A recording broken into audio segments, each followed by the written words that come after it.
Now on to Mwakesi. I mean, you have been the previous CEO of the Kenya Chambers of Mines.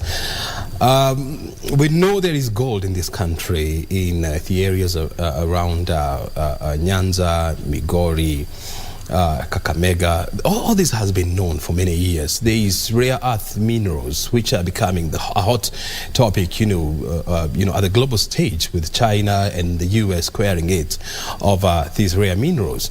We also do understand there are other minerals that we can exploit in this country to benefit ourselves. How comes in the last 20-25 years, the only minerals that we have managed to exploit commercially is just titanium? Well, thank you, Obrien. Happy New Year. I haven't been here for quite a while. So, yes, as you've rightly mentioned, extractives in general is a large term that encompasses both mining, and these are the solid minerals where you talk about titanium, gold, and these other types of minerals, and then oil and gas, which now is more concerned with mafuta, the petroleum and things like, and gas which you use for LPG and natural gas. The Kenyan mining sector is one of the oldest. In fact, we are older than oil and gas. Kenyans have been mining gold and other sorts of minerals for quite a long time. In fact, our Base Act was devised in 1940, prior to independence of Kenya. And that tells you how far back we go in terms of commercial mining of these minerals. And we saw activity in Kakamega, around the Kakamega forest, Makalda mines, Kolomani, as they used to call it. And over time, and then we had the Magadi Soda project that was something that was being done, and Kenya Flosspa, which is also another project that started off as a government project, eventually went into private hands, and we were a vibrant mining economy back in the 70s, 80s, and early 90s. But then there came the global slump of demand for most of these commodities, and mining got restructured. It wasn't as it was before. A lot of investment money went to regions where gold was found in, let's say, a lot of abundance that we had in Kenya, because we had not invested very much in carrying out studies to find out where these particular minerals are, and carrying out significant investment in it to now companies to come in. But we had a renaissance moment around 2010 to 2013, when suddenly a lot more investment money started flowing into the country. And by around the year 2012, when we were just going into the elections, we signed off on our first mineral agreement for the titanium sands project in Kwale. And Obrien, since that moment, and it was $600 million investment, it was the largest at the time in the country. There was nothing as big as that. What happened is that we saw the country completely shift in how it was looked at in the global map. We became a large exporter of minerals in the country. And this has benefited the country for quite a while. The people of Kwale right now are receiving a check of almost 300 million to one community. This is within a ward. So you can imagine how that community is receiving that kind of check size because of the mineral activity that has been happening in the area. Now, could we have done more? Yes, we attempted to do a lot more. In the year 2013, with the wisdom of the previous president, Uhuru Kenyatta, and the current president, William Ruto, they came up with the idea to actually segregate a particular ministry of mining. And that's when the focus came in. And with it, we started to really invite investors to come into the country. And then we came to discover we had a lot more potential than we were selling ourselves for. And one of those was also the big project that has been touted for years, the Mrima Hill project in Kwale, that is meant to be for rare earths, and it was valued at the time of almost $1 trillion. So $1 trillion. $1 trillion. So it was quite a big number, and that's of course, more than 1,000 times the size of the Kenyan economy. And it is a huge number, and with that came about the question. We had a small problem there. The issuing of licensing on that particular aspect became problematic, and the license was cancelled. We went into arbitration, but right now Kenya has the right, because Kenya won that particular case, and now we have the right to actually extract those minerals. Now, What has taken us so long and why we have not been able to do much more? One is that as a country, we did not invest much more on data acquisition. Yeah.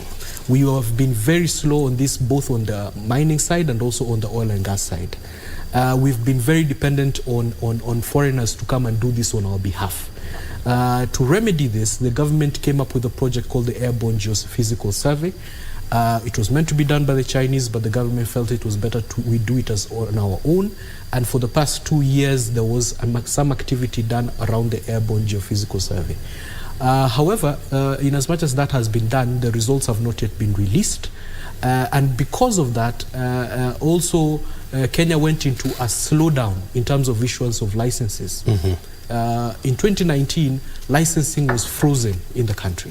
2019? 2019. That's about 3 years ago. That's 3 years ago. So for the last 3 years, literally the only people, there are almost around 4 operators who are actually working with valid licenses in the country. Everyone else is left at the gate waiting for the moment to be able to be given the green light to carry out either further exploration on the areas of gold or any other minerals out there. And time is lapsing. Most of these licenses are coming to an end because licenses are issued between a period of 2 to 3 years. So literally most of these licenses will be expiring and nothing has been done about it. So this explains why there has been a lull from the moment when we were talking about this great renaissance that the country has a huge mineral potential, but nothing has happened for the last 5-6 years because there's been that stoppage of licensing in the country, little investment by the private sector and government in the sector. And the same case also happens to oil and gas, because the last time that we actually did a licensing round as a country was also equally that far back. And that means a lot more people have not had the chance to even carry out further exploration for even oil and gas in the shores of Kenya because we stopped much of that licensing. We are optimistic that this new administration will actually go ahead and actually issue out more licenses. But the more we issue licenses, the more we get investors coming in and telling us what we do have. And once we know what we have, then we can now either invest as a country or encourage the, other foreign investors to invest in the country.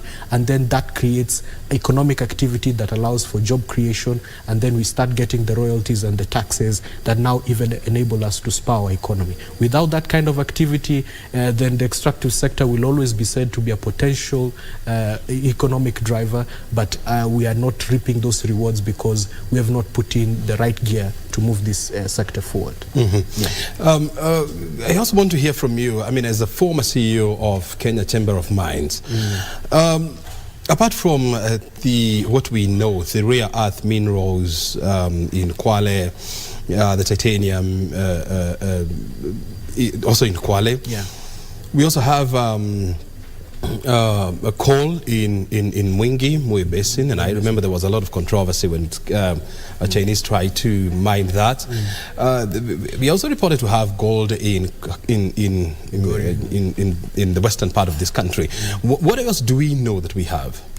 Well, this is an interesting question. We have a lot of minerals as we stand right now. The reason being is that despite the fact that government has not been doing a lot of these activities, we have this, our Kenyan people are very, what do you call it, explorative by nature.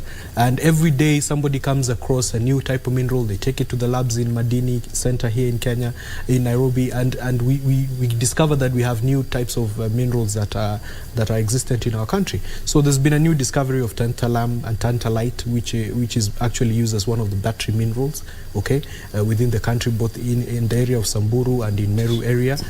We've also had some few more discoveries of mineral sands up the coast of Tana River and Kilifi, which can add to the current find that we have in Kwale. There's a lot more gold in Turkana Basin. In Turkana? Yes, there's a lot of gold in Turkana, actually. Did you know that? Yes. Well, I did know a place called Nakala Lake. Yes. People do go to prospect for gold. So we do have significant amounts of gold. West Pokot has significant amounts of iron ore. It has also gemstones, rubies, very nice rubies that come out of West Pokot area and a place called Alale.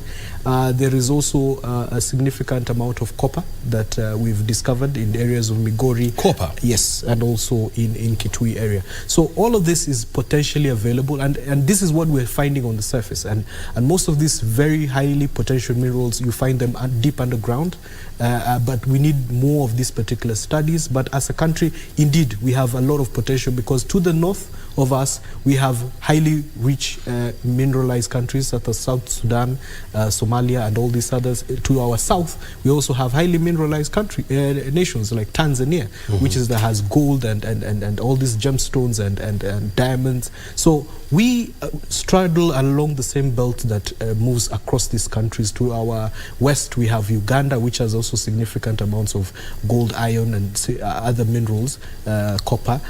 So we are in that zone whereby we have a lot of potential, but what we have lacked to do as a country is to seize on this potential, put the people who like to look for these minerals, and this means the investors, all right, the Kenyan, local and international, to go out there and start looking seriously and hard till we find these particular minerals. And once we put them on the map, the government can now bring the parties together, issue the most appropriate licenses, and we unlock the kind of capital that will enable this country move in this extractive space.